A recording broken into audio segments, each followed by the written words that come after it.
असम में आज मैडम मेफी मनाया जा रहा है। आहम समुदाय आज अपने पूर्वजों की याद में इस पवित्र दिन को मनाते हैं।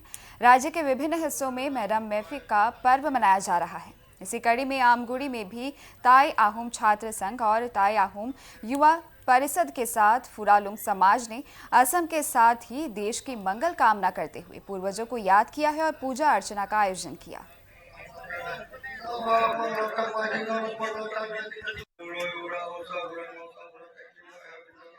চাওক আসলতে যেতিয়াৰ পৰা মানৱ সভ্যতাৰ বিকাশ হৈছিলে আমাৰ যি প্ৰকৃতিৰ যিসমূহ উপাদানে আসলতে মানৱ সভ্যতাক জীয়াই ৰাখিবলৈ মানৱ জাতিক আসলতে জীয়াই থাকিবলৈ শক্তি যোগাইছিলে সেই উপাদানসমূহক আসলতে অতীজৰে পৰা পূজা কৰাৰ বা তেওঁলোকক মানে অৰ্পণ কৰাৰ এটা পৰম্পৰা চলি আহিছে।